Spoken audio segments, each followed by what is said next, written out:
It may be a rainy Oscar Sunday, but this year's nominees are as bright as ever. And now we're here at the Dolby Theater in Hollywood to give you an inside look at the 86 Academy Awards. I'm Jasmine Jacob. And I'm Sam Howell, and this is WEBN's Oscar special on the red carpet.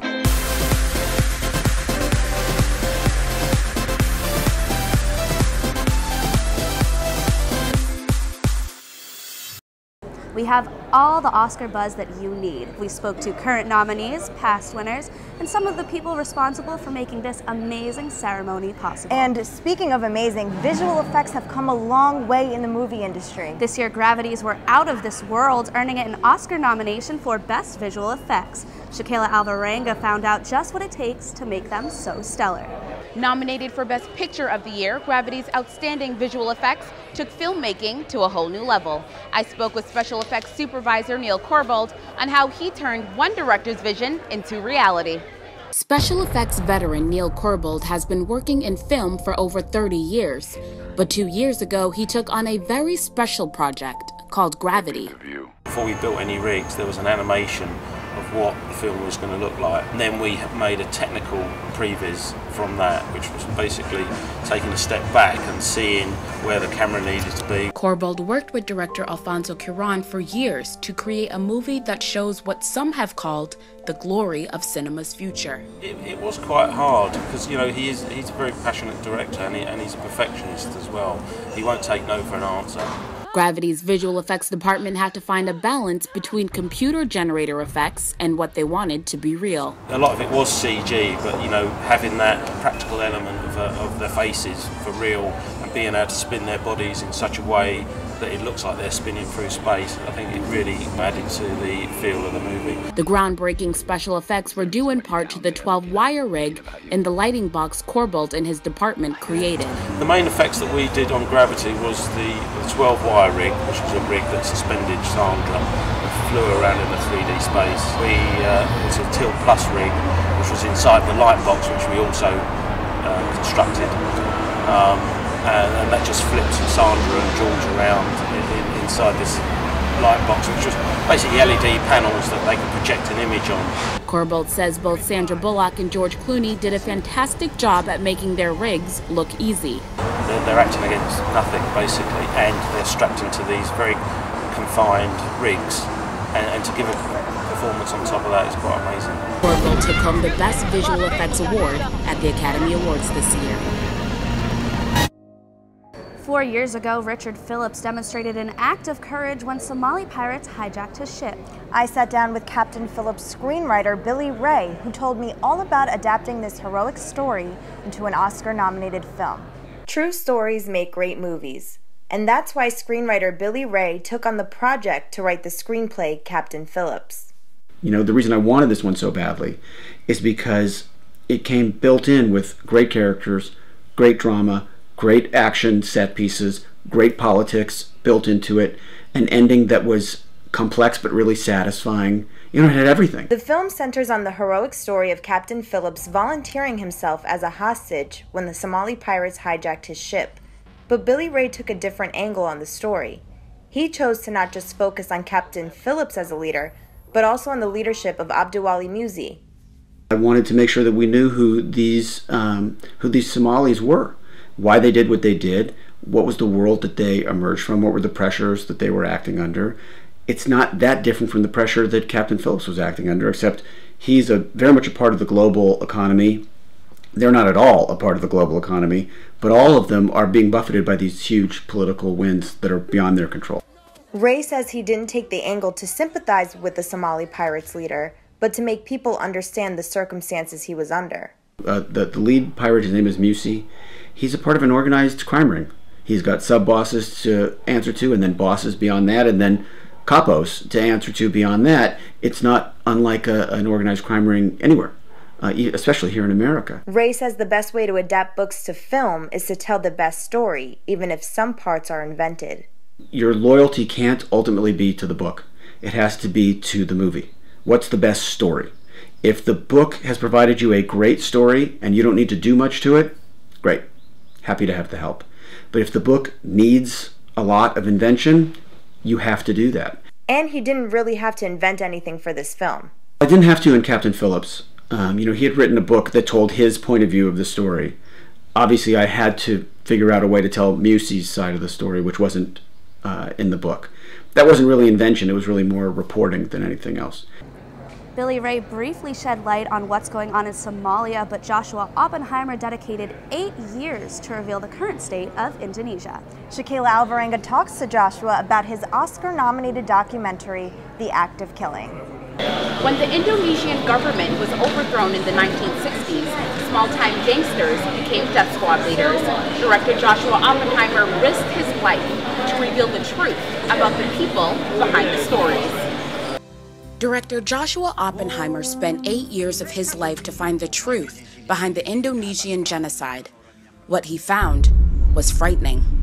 Well, The Act of Killing is about perpetrators of a genocide in Indonesia who came to power in 1965 by helping the army kill everybody who was opposed to a new military dictatorship. And they've basically been in power ever since. The documentary follows Anwar Congo, a death squad leader who fashioned his murder methods after his favorite Hollywood films. The very first day I met him, he takes me to a rooftop, shows how he killed people with wire, and then starts to dance the cha-cha-cha. And it's one of the most obscene, absurd, grotesque images of impunity that I filmed in that 2-year period before I met him. Rather than condemning Anwar, Joshua tried to understand a man who helped to kill 1 million people 50 years ago. It might feel good to say they're awful, and self-righteousness always feels good. But if we don't try and understand how human beings do this, we have no way of preventing these things from happening in the future. Indonesian government officials say The Act of Killing, nominated for Best Documentary, has portrayed Indonesia as a cruel and lawless nation. Joshua says it isn't safe for him to return.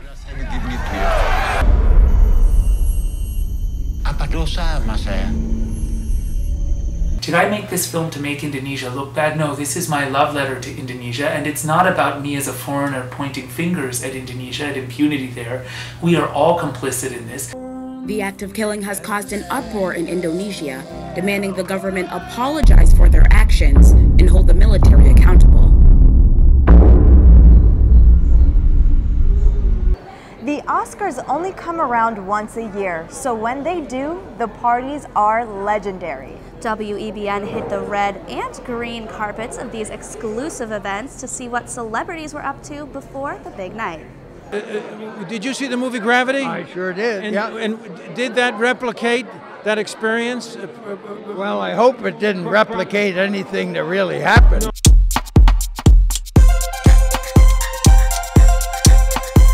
The Oscars is obviously the history of it, and it's celebration of performance and of what we do, and obviously it's probably the most glamorous one of them all. We don't often get a chance to work with each other, and so you come to an event like this and you walk around and you say hello, and that's the best part of it. I'm very impressed with the depth of the artistry this year. So many great films. So many great young actors and performances of, veteran actors as well.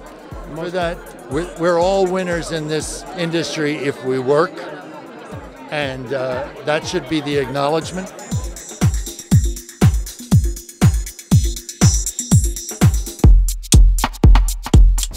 It's just, in a weird way, this is the only time I want my art to just be bought at a good price, in the sense. It's such a good cause. I just want them to raise as much money as they can, and it's just, Jennifer Howell is one of the most kind, special, just completely focused on really making a difference.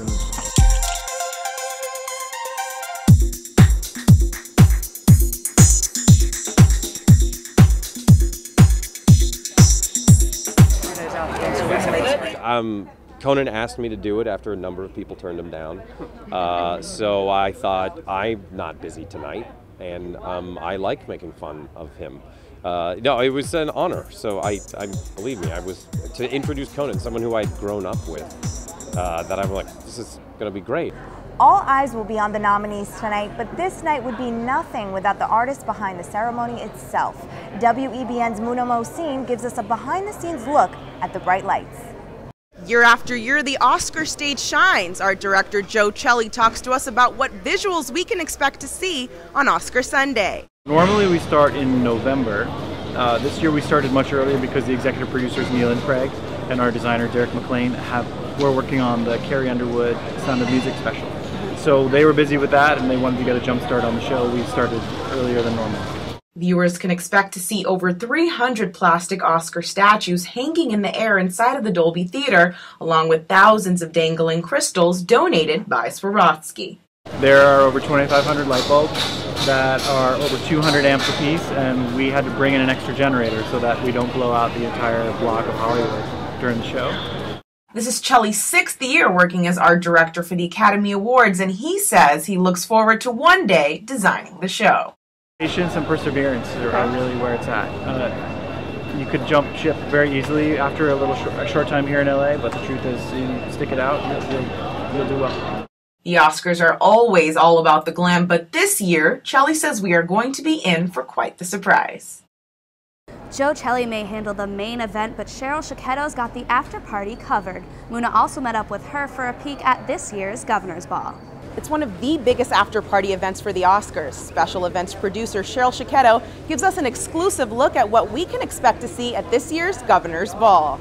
So we came up with these magnificent vertical gardens, which we've been installing for the last literally 16 hours and will continue to install because everything's alive. And we just wanted a setting that was just romantic, intoxicating, relaxing. And we felt that this lush environment will allow the guests to really just relax and have a terrific evening. After 25 years of being the ultimate party planner for the stars, Cheryl tells us about the best part of her job. You know, it's an incredible feeling to bring a group of people together to celebrate, because we need to celebrate a little bit more in life. This is the 12th year the star-studded event will be held at the Ray Dolby Ballroom. Cheryl says she is most excited about the food and the performances lined up for the big night. We have wonderful Johnny Walker cocktails this year and Bailey's cocktails, or the Taste of Wolfgang Puck. You can't go wrong. But can we top it off? Who's performing here tomorrow night on that stage right there? John Legend. Does it get any better? All guests will take home an Oscar, a gold-dusted chocolate one. And like any other year, the celebration will start the minute the stars enter the ballroom and won't end until they leave.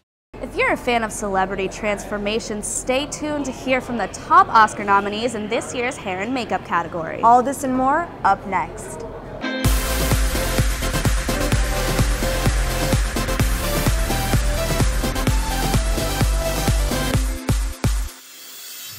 Welcome back to WEBN's Oscar special on the red carpet. Nebraska is just one movie nominated for this year's Best Picture, but the film was supposed to be made over a decade ago. Maggie Smoka talked to casting director John Jackson to find out what it takes to create this Midwestern community of actors. Nebraska's director Alexander Payne and casting director John Jackson went to extra lengths to create a Midwestern community of actors.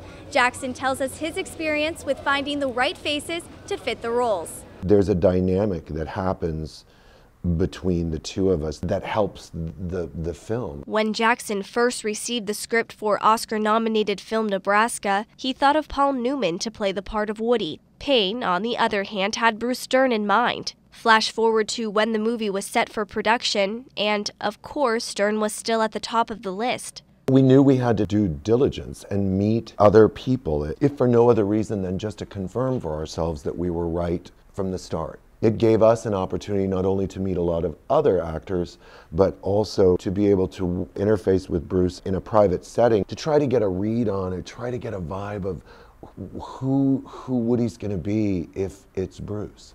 Once Dern was chosen, Jackson went to extra lengths to create a Midwestern community of actors. It's like putting together a giant puzzle of humanity. But to piece this puzzle together, actors must become part of the community. It's the part of my job that is the most fun for me, where you literally go into a community and you introduce yourself and you integrate yourself. Even if it's just for a temporary moment, you become a part of the community and you meet the people who live there, and you begin to sort of figure out where they fit in to what you're doing to create this sense of a real world, because it is a real world. A lot of the individuals in Nebraska have technically never acted, but Jackson says once you get them to be themselves in front of a camera, they bring this sense of reality with them. This next film stars a bad grandpa, but features great makeup. Jackass Presents Bad Grandpa is nominated for an Oscar for Best Makeup and Hairstyling. I sat down with the film's makeup effects designer, Tony Gardner. He says doing magic as a kid inspired him to make movie magic now. I got interested in this when I was a little kid doing magic tricks. It's like, oh, you can do this stuff and fool people and it's really great. And my grandmother bought me a magic set when I was 6. I still have it because that was where it kind of all started. And the fun of the trick is just what Gardner loves about transforming the film's star Johnny Knoxville into 86-year-old Irving Zisman. My own favorite part of turning him into Irving is just watching it succeed in front of other people. To watch people be completely unaware and just interact with him as an old man. That's really all the thrill. But he says doing makeup for an in-person audience is much trickier than doing makeup for the big screen. One of the nice things about shooting a regular movie when you have a character in prosthetic makeup is the fact that you can look at playback, you can look at how it looks, you can check out the lighting. If something looks off, you can reshoot it. With all of the Jackass films where we're putting people out in the real world, you don't have that luxury at all. Gardner explains that leaving Knoxville in that makeup for hours at a time isn't all fun and games. You're gluing somebody essentially into a big silicone bag. And he says the inspiration for this transformation doesn't fall far from his family tree. The glasses, the hairline, the collar, the mustache, all that kind of stuff, even some of the lines in the face. That's all my own grandfather. The Lone Ranger is one of the films Jackass is up against. Oscar-nominated makeup artist Joel Harlow and hairstylist Gloria Cassney seem to be masters of transformation. In Lone Ranger, extensive prosthetics and surprising tricks were used to convincingly change stars into their characters. And even though the film wasn't the biggest blockbuster hit, what really sets the movie apart from its competition is the volume of its work. Maggie Smoka talked to both Harlow and Cassney about how they earned their Oscar nomination. Imagine turning into 120 years old in just a few hours. That's exactly what Oscar-nominated makeup artist Joel Harlow and hairstylist Gloria Cassney did to Johnny Depp in Lone Ranger. Joel Harlow is a master of transformation. It's like the Frankenstein syndrome. You see it come to life and like there's your creation. And he works hand in hand with Gloria Cassney, hairstylist extraordinaire. As soon as you read the script, you start visualizing what everyone looks like, because usually when you read the script, you don't know who the actors are yet. Together they can make actors like Johnny Depp in The Lone Ranger unrecognizable. Johnny, in his normal look, had 11 prosthetics. In his old age look, he was wearing 17 prosthetics. All this was made while we were filming. The transformation you see here took Harlow about 2 hours, but this is nothing compared to what he and Cassney were up against. There was nobody in this film of 86 speaking parts and over 300 background that wasn't wearing some kind of special makeup. We had hundreds of wigs and hair pieces and chignons and just like long pieces that can hang, and cowboys had to wear wigs even with hats on. Both Harlow and Cassney are Oscar nominees for Best Makeup and Hairstyling, so it's safe to say their hard work paid off. It was the most fun creatively that I've ever had. Like kids in a candy shop, we just went crazy. And now we go from a big budget to a microscopic one. Dallas Buyers Club was only given $300 to give stars like Matthew McConaughey and Jared Leto a whole new look. And this new look was no simple task. Shaquela Alvarenga talked to hairstylist Adretha Lee. She gives us an idea of what it was like to work on Dallas Buyers Club. Dallas Buyers Club revealed the 1980s AIDS epidemic as the ruthless terror it was. Oscar nominee Adretha Lee talked with us about the extreme measures she took to completely transform actors Matthew McConaughey and Jared Leto. A few brushes, a blow dryer, and her own creativity. That's what Oscar winner hairstylist Adrutha Lee had to work with when she was given a $300 budget for Dallas Buyers Club. It was a short movie. I mean, we had to condense it into a small amount of time because we had no money.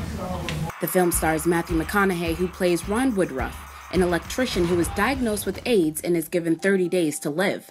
McConaughey lost 47 pounds for his role, which motivated Lee to get the rest of the job done. When you walked into the room, I mean, I was kind of taken back by it.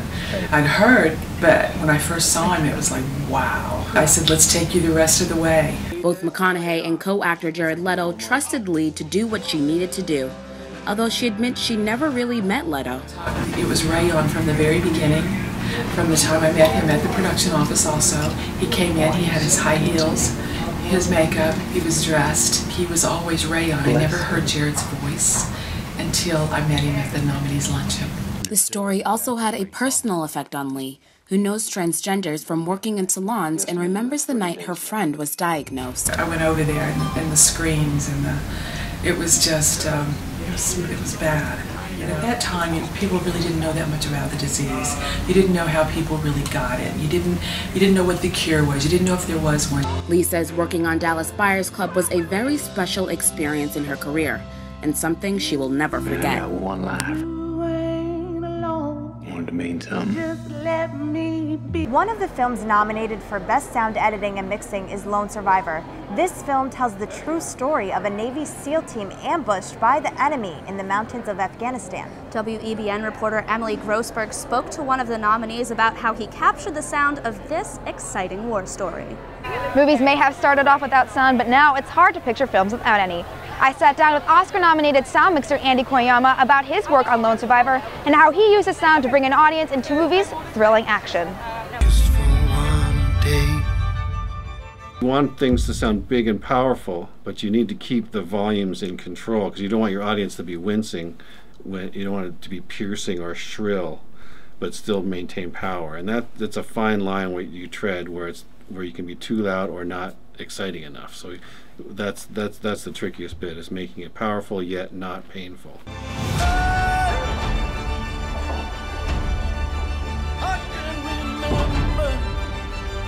Based off the New York Times bestseller book, Lone Survivor tells the true story of 4 Navy SEALs on a failed mission in Afghanistan when the soldiers were attacked by the Taliban. There's a storm inside of us. The film features the actors falling off of mountains, breaking bones, and loud gun battles, which Koyama says helped bring the audience into the action. The director wanted to make it as immersive an experience as possible. He wanted the audience to feel like they were part of the SEAL team all the way through their journey through the mountains and the gun battles.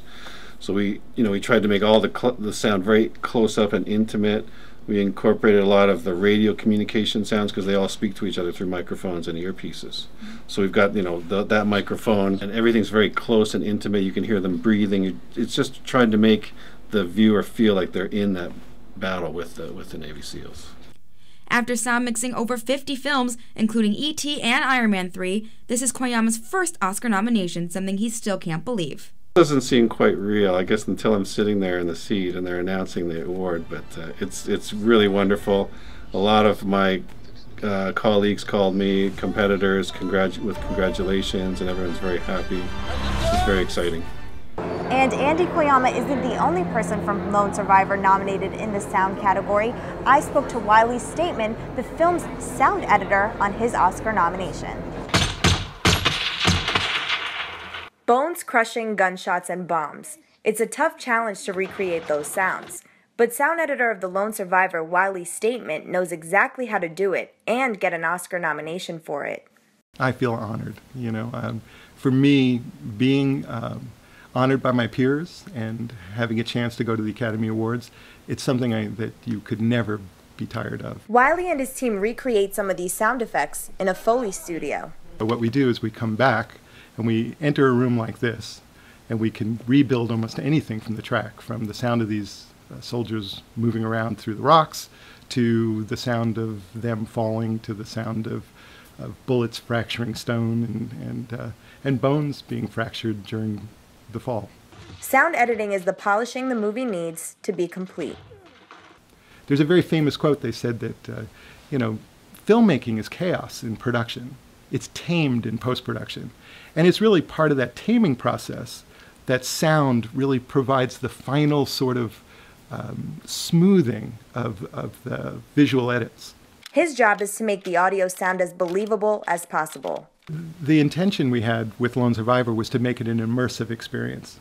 We wanted the audience to feel as if they were part and parcel to this mission, so that when we're sort of in moments where there's character development, we're watching the film. In moments where there's dramatic action, in moments where there's life-threatening events occurring, we wanted to place the audience into the experience. Coming up after the break, the Oscar winners have some fun in the press room. And we take a look at past Oscar winners to see how the Academy Awards has changed throughout the years. Stay tuned.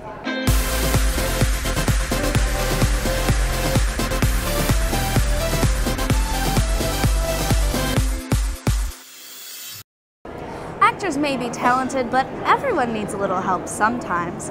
We spoke to a dialect coach and a stunt double about how their roles lead to a film success. The way an actor speaks, or the way even a person speaks, it reveals so much about who they are, where they're from, what's going on with them. Specifically for this, what we do is find some samples of people speaking of, okay, we want them to sound like this. We don't know what slaves sounded like or what plantation owners sounded like back then. We have some idea. So what we did was we got samples of just rural speakers and kind of based it on that. And for Lupita and the other people playing slaves, we found lots of really rural, just kind of, a lot of them worked on farms. They were from real small towns in Louisiana and Mississippi, and so we based it on that. For Michael Fassbender, I found some farmers, some big plantation owners, but they sounded real country still. Ideally, you start 6 months before and you work on it until it's just in your muscle memory. But that never happens. Sometimes actors aren't even cast until a week before they start shooting. We do what we can in the amount of time we have. But that's why I'm on set, because there's a lot of stuff going on, so just having that ear out there. And then if I hear something kind of going astray, I'll just jump in between takes and say, we need a little more of this, a little more of that, or a little more or whatever it is that's going on. I try to be as well-rounded as possible. I'm very fortunate. I end up doubling a lot of people, and when you're doubling, you need to be able to do various different things. So almost kind of like a jack of all trades. American Hustle is not very stunt-heavy, obviously. A little bit of driving. There was the scene where Christian has the heart attack and falls down, and he did that himself. The big thing I did was drive around, and I mean, you saw quite a bit of that in there. It's a choreographed sequence. It's not just, we don't just go out and free-for-all.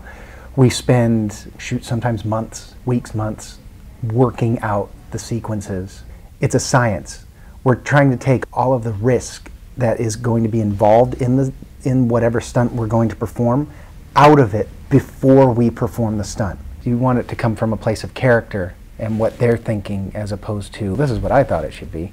And I think that's the way it should be. I'm just there, I'm kind of like the lineman. I'm there to support my quarterback. And the most relieving time of the night for the winners is not the bathroom break, but rather the press room interview. Does anybody want to try it out for size? I would. Here. You. You can if anybody wants to fondle. Yeah, here. I feel like Willy Wonka in the Chocolate Factory. I'm going to sleep with it for a while. I am too. I'm asleep with it. You're living it and you're there, and it's not a dream, it's a reality. So, emotions, physicality just takes over. So, Van Halen, jump. It's just not real until you hear Christoph Waltz say your name, and it's perplexing. It's quite impressive and exhilarating and really fun. To look down and see Leo and Meryl Streep, and at one point in my speech I found myself talking right to De Niro, as if the room wasn't intimidating enough. I was like, bad choice, let me go back over to my mom. Every year I watch this thing remotely, and every year there are 5, 6, 10, 12, 20 performances by women that I am gobsmacked by and inspired by. I'm very proud, I'm very humbled, and I'm very hopeful for the future. I mean, I can't believe it, really. I kind of got into my head that it wouldn't happen, so it's a bit of a shock when it actually does happen. So yeah, it's an amazing feeling, yeah. We're all just trying to do just films that will touch people, and once in a while, you get lucky. And this one, we got really, really lucky. I was going for the quality and the experience, and what's my experience going to be?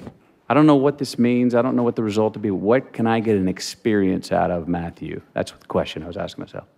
What you're looking at are clothes, and they become an indicator of who the person is, what they're doing, how they're feeling, and where they are. Matthew and Jared came to the film so committed and beautiful, and we saw their work and of course they lost the weight, and everybody understands that they lost almost 50 pounds, but the committed work they were doing, the acting was insane. Oh, they were stealing charcoal and stuff to do our makeup. We all, as the crew members, needed to bring it for them, and so we said, $250, $75, we'll do it. I never, ever in a million years dreamed that I would be here right now talking to you. It wasn't even a fantasy of mine because it was so far-fetched. What kind of pressure? Does it? An intense, unbearable pressure, which I'm so glad is over. We had no idea that it would be the phenomenon that it's turned out to be, but we feel blessed. If you can inspire people in what you do, I think of the movies and the stories that inspired me, that is so special. And I'm so thankful for it. The outcome doesn't matter, that you've already won, the work has been done. And remembering that has kept me hopeful and positive and relaxed.